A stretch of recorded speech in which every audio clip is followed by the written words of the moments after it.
60 000 euros, 70 000 euros, 80 000 euros. Salut, c'est Benoît de Solution 9. Tu as déjà vu ma première vidéo sur le BRS, tu sais que je suis là pour te faire économiser un maximum d'argent en achetant avec le bail réel solidaire. Mais bizarrement, quand tu te renseignes sur l'immobilier, surtout l'immobilier neuf, tu t'aperçois que les promoteurs n'en parlent pas du tout. Ils en parlent très peu des fois. Et ça va rendre difficile pour toi toutes tes recherches. Tu veux devenir propriétaire, tu t'y connais pas et personne ne t'en parle. Et finalement, tu viens de poser des questions. Est-ce que le BRS c'est une arnaque? Est-ce que les promoteurs n'ont pas un intérêt au fait de ne pas t'en parler? Ou est-ce que finalement ils n'ont pas un intérêt, ces promoteurs, à garder ça sous silence, à pas t'en parler? Parce que ce qu'ils voudraient eux, c'est vendre des appartements classiques au prix fort pour gagner un maximum d'argent. Écoute, cette vidéo aujourd'hui elle est là pour qu'on puisse voir tout ça ensemble. Alors, avant de commencer, je voulais te partager le fait que moi j'ai passé beaucoup trop d'années à voir des personnes commettre des erreurs et des oublis. Des fois ce sont les clients, des fois ce sont les professionnels, ça peut être mes collègues. Et c'est pour cette raison en fait que j'ai créé cette chaîne YouTube, afin que toi puisses te servir de point de repère, que tu puisses y trouver toutes les réponses à tes questions. Quand tu es en phase de doute, que tu puisses venir trouver en fait des réponses qui vont te rassurer tout simplement. Donc normalement, tu es censé trouver dans cette chaîne tout ce qui va te pouvoir te permettre d'y aller étape par étape dans ton parcours d'achat d'immobilier neuf afin de te sécuriser. Et puis d'ailleurs, j'ai créé un guide gratuit que je te fournis. Tu vas pouvoir le retrouver grâce au lien qui est dans la description et j'espère qu'il pourra t'aider dans ton processus d'achat.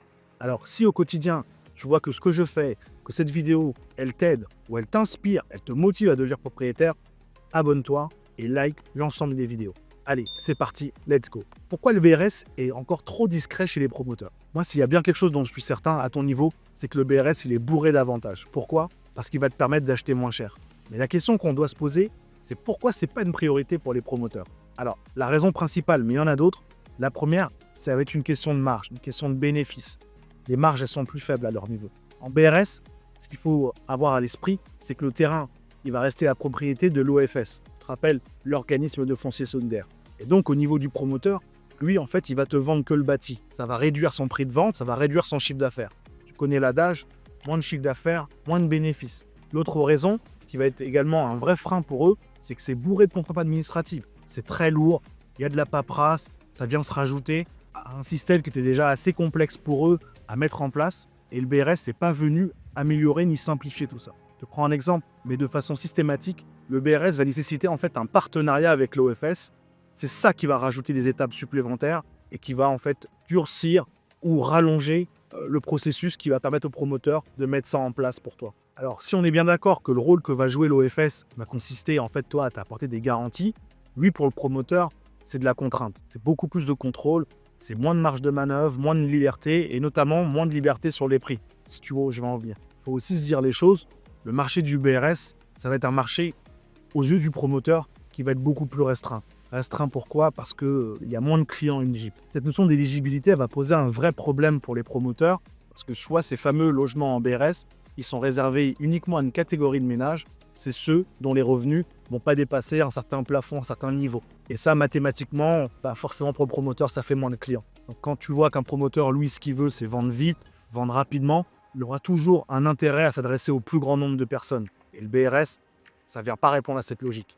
Donc toi, tu l'as bien compris, c'est pas mal d'avantages à ton niveau, mais le BRS, lui, clairement, ne permet pas au promoteur de maximiser les profits, le bénéfice et de faire en sorte que ça puisse avoir un écoulement rapide à son niveau. Du coup, l'écoulement des ventes, ce n'est pas rapidement et ils n'ont pas d'intérêt à le mettre en avant. Ils freinent des cas de fer, comme j'ai souvent observé. Puis tu as même certains promoteurs qui ignorent complètement que ça existe encore aujourd'hui. Mais la question, encore aujourd'hui, le point épineux, c'est pourquoi ça bloque avec les promoteurs. Alors, je vais t'en parler, ça bloque avec les promoteurs. Toi, rappelle-toi toujours qu'à ton niveau, c'est vrai qu'il y a des contraintes, mais toi, c'est bourré d'avantages. Moi, je suis convaincu que dans l'avenir, dès maintenant, et ce sera également vrai, je pense, demain, c'est que le premier avantage, et qui est pour moi évident, c'est que le promoteur va sécuriser ses ventes plus rapidement. Je suis convaincu de ça. Pourquoi? Parce que les prix sont beaucoup plus faibles, et forcément, ça va attirer plus d'acheteurs. Beaucoup de gens qui raffoleraient d'acheter un appartement 30 ou 40% moins cher. Donc dans un marché qui, en ce moment, est très tendu, un marché qui est compliqué depuis pas mal d'années avec la montée des taux, on a tous envie d'acheter à bas prix. Donc mets-toi à la place du promoteur, c'est ce que j'essaie de faire moi. Vendre des logements à bas prix, c'est quasiment synonyme de vendre plus rapidement. Je suis convaincu de ça. Je suis convaincu du fait que les gens vont se ruer vers ce type de logement avant même de regarder ce qui va se faire en accession classique. L'autre point que je vois également, c'est qu'au niveau du facteur risque, pour moi, pour le promoteur et pour toi aussi, c'est vachement moins risqué. Les risques sont limités, sont réduits, parce que l'OFS, on en avait parlé lors d'une dernière vidéo, lors d'une précédente vidéo, je t'avais expliqué que l'OFS, lui, est là pour te garantir cette opération.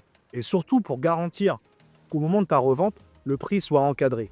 Donc toi, tu vas acheter à un prix qui est attractif, mais quand tu vas le vendre, ce prix sera garanti par l'État quasiment. Et ça, pour ton acheteur, forcément, il sait que même lorsque lui va te l'acheter et qu'il sera amené à le revendre, cette opération, dans le temps, c'est quelque chose qui est vérifié, qui est validé, qui est sécurisé. Et donc, contrairement au marché libre, donc je te rappelle que le marché libre, c'est celui qui existe, celui que tout le monde connaît, là, les prix ne sont pas maîtrisés, il n'y a aucun contrôle. On peut voir des bascules, des augmentations. Alors, je te l'aurais souhaité et je te le souhaite dans le cas d'un achat. Et si le prix vient à se retourner, toi, en OFS, tu es garanti, tu es protégé. Le prix ne pourra pas baisser. Pourquoi? Parce que c'est l'État qui te le garantit. Alors pour moi, le problème aujourd'hui, et j'espère qu'on y sera de moins en moins confronté, c'est la méconnaissance du dispositif. Il n'y a pas assez de médiatisation, pas encore assez de communication, alors peut-être un peu d'indulgence et d'être un peu aussi patient, car c'est vrai qu'aujourd'hui, les promoteurs ne savent même pas, pour certains, comment ça fonctionne, comment on le met en place. Mais ça va changer, ils vont être obligés de s'y mettre, obligés de s'intéresser au VRS, même si pour aujourd'hui encore, on peut considérer que ça leur fait peur, ces fameuses démarches supplémentaires, ces contraintes que l'OFS vient leur poser au niveau administratif. Ils préfèrent pas le mettre en place de façon massive aujourd'hui, mais ça va se développer, sois patient. Alors en soi, c'est pas que le BRS ce soit une stratégie qui soit mauvaise pour les promoteurs, c'est tout simplement que jusqu'à il n'y a pas si longtemps, ils n'étaient pas forcément encouragés. Il y avait des systèmes de défiscalisation qui permettaient aux promoteurs d'écouler assez rapidement leur stock. Maintenant, c'est plus le cas. Donc, ils vont s'y intéresser, ils commencent à le faire.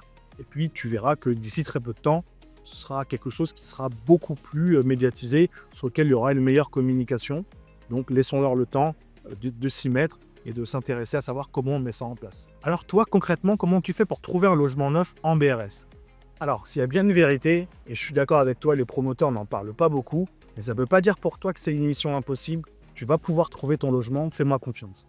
Moi, je vais te montrer aujourd'hui comment tu peux t'y prendre pour trouver ce logement. En fait, on va chercher de la façon la plus simple, la plus directe.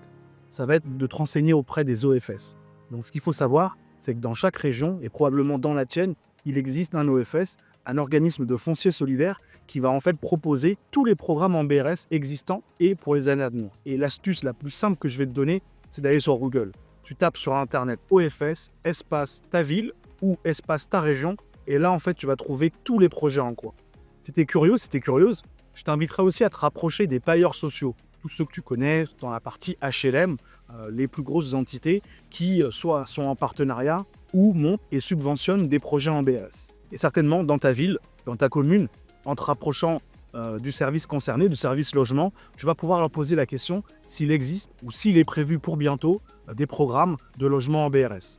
Juste que tu aies à l'esprit que la mairie a une mission aussi de loger ses concitoyens et ceux ayant des revenus modestes. Et dans les recherches que j'ai pu faire, c'est également le cas pour des grandes villes telles que Lyon, des grandes agglomérations comme Nantes ou Bordeaux. Alors, petite astuce entre toi et moi, n'hésite pas à demander au promoteur. Parce que si tu n'en as pas parlé spontanément, ça ne veut pas dire qu'il n'a pas de programme en BRS. Parfois, le simple fait que tu lui en parles à ta conseillère ou à ton conseiller, en fait, il va ouvrir son tiroir, il va te dire « Tiens, oui, effectivement, il existe bien des projets en BRS, pas trop loin de chez vous, j'ai oublié de vous en parler, m'en veuillez pas. Eh bien, écoutez, je vais vous en parler. Qu'est-ce que vous voulez savoir, en fait ?» Tu vois, il faut que tu poses la question, ils ne vont pas l'aborder de façon spontanée avec toi. Le fait que tu en aies parlé, eh bien, tu vas pouvoir avoir des propositions qui vont mixer entre logement classique et logement en BRS. Donc si toi es convaincu et tu es vraiment motivé à acheter en BRS, il faut que tu sois entreprenant ou entreprenante et que tu cherches les bons interlocuteurs, ils sont nombreux. Alors, donc en conclusion, quelques questions de rappel. Pourquoi les promoteurs ne parlent pas du BRS? Pour plusieurs raisons. L'une d'elles, c'est parce que ça leur apporte beaucoup moins d'argent. Il y a moins de bénéfices, ils vendent moins cher, rappelle-toi, moins cher, moins de bénéfices, moins d'argent, ils n'ont pas envie de. Autre raison, ça demande plus de temps, plus de démarches, plus de paperasse, plus de contrôle. Rappelle-toi, il y a l'OFS qui vient veiller au grain et ça, forcément, ça complexifie leurs affaires. C'est encore tout nouveau pour eux. Sois patient, sois patiente. Ils ne connaissent pas la manière de mettre en place ce type de montage en BRS, mais ça va venir. Toujours que tu as à l'esprit que toi, c'est l'opportunité peut-être qui te permettra de devenir propriétaire. Tu achètes beaucoup moins cher. Ce moins cher en question, ça peut aller jusqu'à 40%. On a déjà fait les calculs.